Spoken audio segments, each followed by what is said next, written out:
Il y a un peu plus de 48 heures, un frère africain, un frère camerounais, activiste, a été interpellé, de la manière la plus vile possible par nos autorités gabonaises, au motif que ce dernier aurait tenu des propos insultants, des propos extrémistes envers les autorités camerounaises. Ce dernier, après une interpellation expéditive, sera reconduit à la frontière terrestre du Gabon, l'une des frontières terrestres que le Gabon a avec le Cameroun. Et quand j'ai appris ça, je suis rentré dans une colère, mais dire que je suis rentré dans une colère et que c'est ma colère qui dicte aujourd'hui ou hier, qui a dicté ma dénonciation, serait un raccourci simpliste. Pourquoi je le dis? Parce qu'aujourd'hui, les acteurs de la société civile gabonaise, les acteurs de l'opposition gabonaise d'hier, que j'interpelle depuis un moment, ont maintenant cette tendance à utiliser des raccourcis en disant « Oui, mais pourquoi Rikoula nous attaque? Oui, mais Rikoula est ingrat. Oui, mais Rikoula ne peut pas attaquer ceux qui ont combattu avec lui. Oui, mais Rikoula ne peut pas cracher dans la soupe.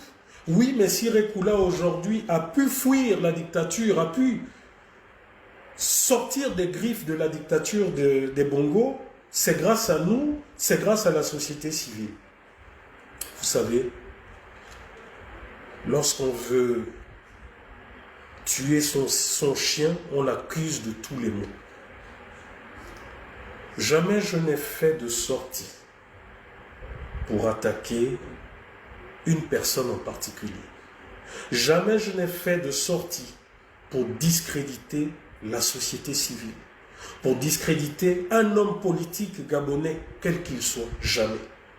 Par contre, ce que j'ai fait, c'est ce que nous avons toujours fait.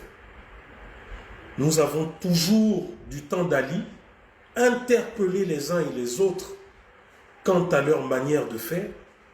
Nous avons toujours, sous la dictature précédente, sous le régime précédent, interpellé les hommes politiques de l'autre camp quant à leur rappel au respect de la loi, au respect des droits humains et à la dignité humaine.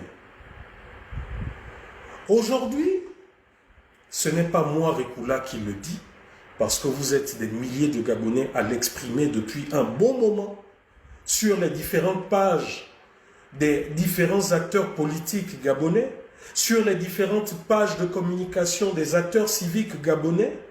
Vous êtes nombreux, vous êtes des milliers à vous poser la question depuis de nombreux mois, quant à savoir, face aux différentes exactions, face aux différentes violations que nous voyons depuis un moment dans le pays, où est la société civile? Où sont les hommes politiques de l'opposition qui jadis condamnaient avec la plus forte énergie les dérives qui se passaient au Gabon? C'est dans cette lignée aujourd'hui que moi également, je n'arrive pas à comprendre. Je n'arrive pas à comprendre aujourd'hui mes frères d'armes qui aujourd'hui prennent des positions qui pour moi sont incompréhensibles. Je ne suis pas là à dire qu'il faudrait faire du spectacle.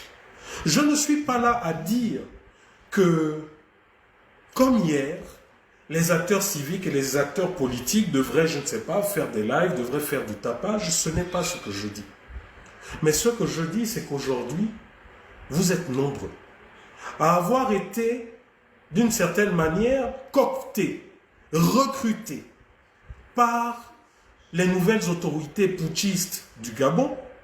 Vous êtes nombreux aujourd'hui avoir donné caution de par vos personnes, de par la moralité que vous incarnez dans vos combats respectifs, vous êtes nombreux aujourd'hui à être aux plus hautes instances des nouveaux dirigeants gabonais. Hier, la raison que nous donnions, nous, acteurs civiques, était de dire que si nous montions au créneau, c'est parce que nous n'étions pas écoutés. Si nous faisions des lives, c'est parce que les autorités nous verrouillaient les canaux de communication. Mais qu'est-ce qui se passe aujourd'hui? Qu'est-ce que nous remarquons? Vous savez, je suis quelqu'un, comme je le dis toujours,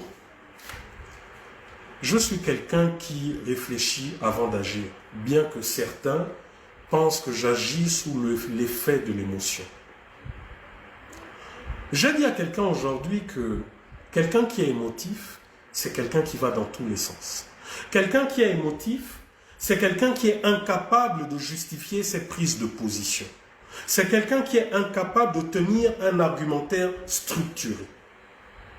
Lorsqu'aujourd'hui je me questionne sur le silence de certains acteurs civiques, sur le silence de ces hommes politiques que nous avons vus pendant les élections, les dernières élections présidentielles, pendant la dernière campagne, qui étaient prêts à tout, qui étaient prêts à braver, qui étaient prêts même militairement à s'opposer au régime d'Ali Bongo. Aujourd'hui, je constate que ces hommes, dans les mêmes conditions, sont silencieux. Vous savez,